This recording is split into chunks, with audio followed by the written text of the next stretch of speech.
السلام عليكم ورحمة الله وبركاته. اللهم صل وسلم وبارك على سيدنا محمد وعلى آله وصحبه أجمعين. كل سنة وكل حبايبنا طيبين.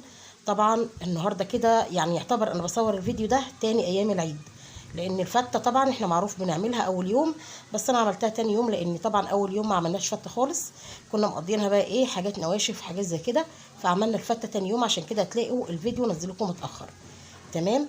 عملنا ايه النهارده؟ جبنا كميه لحمه زي ما شفتوا كده بقى على حسب الكميه الموجوده عندنا، وحطينا ميه هنا على النار. هنبدا اول حاجه بتسويه اللحمه.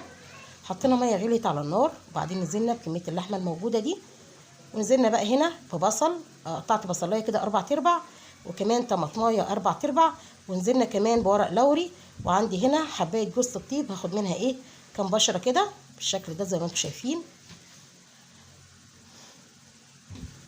وهسيب بقى كل ده كده على النار يستوي على راحته. قلبتها كده تقليبه، ومش هحط ملح خالص لان اللحمه معروفه غير الفراخ، منحطلهاش ملح الا لما تستوي. هغطي عليها بقى دلوقتي وهسيبها تستوي على راحتها. دلوقتي نقلنا الحله بتاع اللحمه على العين التانيه، وجبنا مكانها حله صغيره كده زي ما انتم شايفين، دي اللي هنعمل فيها التقليه او الصلصه بتاعه الفته. عملنا ايه دلوقتي؟ حطيناها لحد كده ما سخنت شويه على النار، وبعدين حطينا فيها معلقه من السمنه. تمام. هنزل عليها بقى دلوقتي. طبعا عندي هنا الثوم دقاه مع فلفل احمر بالشكل ده، وكنت حاطه معاه شويه صغيرين من الفلفل الاسمر، وهقلبهم كده على النار. واول على طول ما يبتدي يعني ياخدوا لون بسيط معايا هنزل بقى بالتوابل. دي توابل مشكله، خدت منها حوالي نص معلقه صغيره، وكمان هاخد شويه من الكمون بالشكل ده.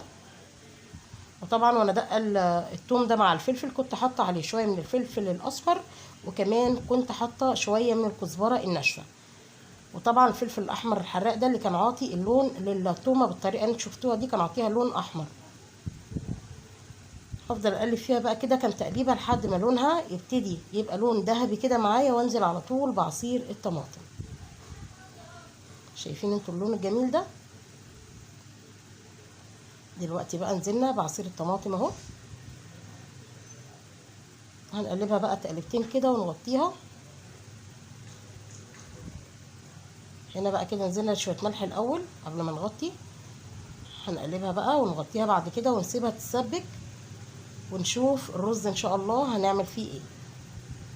كده غطينا دي اهي، وهنسيبها مع بعضها بقى كده تتسبك براحتها. وجبنا هنا بقى حله اللي هنعمل فيها الرز، برضو نزلنا فيها بمعلقه كبيره كده من السمنه على طول. نزلنا بالرز بقى وهنقلب لحد ما الرز ده يتبدر معايا. ما نحطش الشوربه على طول ولا الميه، لا احنا عايزينه الاول كده نقلب فيه شويه حلوين لحد ما الرز ده نحس ان هو اتبدر في الحله كده، نشف كل ميته شربها اللي احنا كنا غاسلينه بيها، ونشف معانا كده واتبدر. دلوقتي نزلنا بقى بحبايه من مرقه الدجاج، وهقلب كل ده كده تقليبه حلوه مع بعض. وهبتدي على طول بقى هنا. طبعا انا هدي ميه مش هزق في شوربه خالص، لان الشوربه كنت انا محتاجه لها طبعا في الفته، فاعطينا هنا عادي ميه. طالما نزلنا بمرق الدجاج خلاص هننزل بالميه. المرقه بتاع الدجاج هنا تعوضنا الشوربه يعني. تمام. هتخلي طعمه حلو كأنه زقينه بالشوربه. ونزلنا هنا بشويه ملح، وكده خد الميه المعتاده بتاعته. ما ينفعش ان احنا نخلي الميه زياده فيه، يا دوبك تبقى مغطيه الرز بس كده بحاجه بسيطه. وغطيناها هنا كده وسيبناه يستوي. وعلى العين التانية هنا بوريكم اللحمه بتاعتي كانت طبعا خلاص قربت تستوي. وهنا دي الصلصه اهي بعد ما اتسبكت كده. اللحمه هنا خلاص اهو قربت تستوي. طبعا على ما الرز يستوي معايا هتكون هي خلاص استوت وخدت سواها للاخر. شايفين الشوربه فاتحه ازاي ما شاء الله، ولا ريم ولا حاجه، عشان لازما الميه تغلي طبعا قبل ما نرمي اللحمه. هنبتدي بقى دلوقتي كده خلاص نحط الملح هنا للتسبيكه.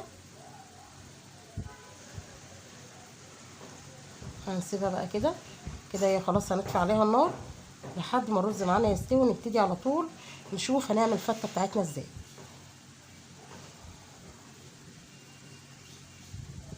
وكمان هنا رميت الملح كده خلاص. اللحمه كانت استوت للاخر وخدت سواها الكامل، ورميت انا كده عليها الملح في المرحله دي، كانت خلاص بقى استوت. فعادي لما نرمي الملح ما نحطش الملح عليها الا لما تستوي خالص.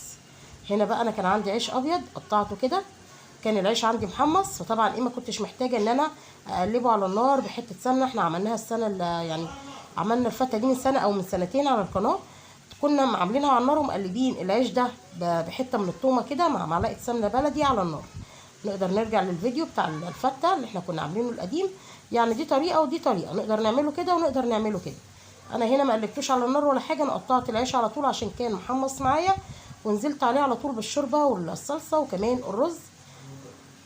طبعا انا بحب احط الصلصه على العيش بعد ما بحط له الشوربه، وكمان بحطها على وش الرز من فوق، لان احنا كعيله يعني هنا احنا بنحب الصلصه كتيره على الفته بتاعتنا. نقدر نقلل الصلصه زي ما احنا بنحب او نزودها، انا هنا بحبها كتير عندي في البيت، ما بياكلوهاش الا لما تبقى الصلصه كده كتير على وش الفته. فطبعا كان يعني خليت الكميه زي ما انتم شايفين طبعا بتاعت الصلصه زياده. وادي بعد ما خلصناها ما شاء الله، دي شكل اللحمه بقى، طلعناها كده حطيناها في الصلصه وبعدين طلعناها حطيناها على وش الفته، وده الشكل النهائي كده معايا للفته بتاعتنا النهارده. يا رب تكون عجبتكم، كل سنه وكلكم طيبين، ودايما كده يا رب يا رب كل سنه نكون مع بعض في الخير يا رب العالمين. هنا بقى اللحمه دايبه دوب زي ما انتم شايفين كده، استوت جدا ما شاء الله. هنا بقى بصوا الرز مفلفل ازاي، طبق فته يا جماعه ما شاء الله، ما عادش اتنسف. كل سنه وكل حبايبنا طيبين يا رب. يا رب الفيديو يكون عجبكم ويكون فيديو خفيف عليكم. كل سنه وكلنا طيبين وبخير يا رب، انتوا واولادكم، والسنه الجايه كده تكون احلى واحلى علينا. ما تنسوش بقى اللايك والشير والسبسكرايب للقناه عشان يوصلكم منا كل جديد. اشوف وشكم على خير واسيبكم في رعايه الله، احلى اخوات في الدنيا، مع السلامه.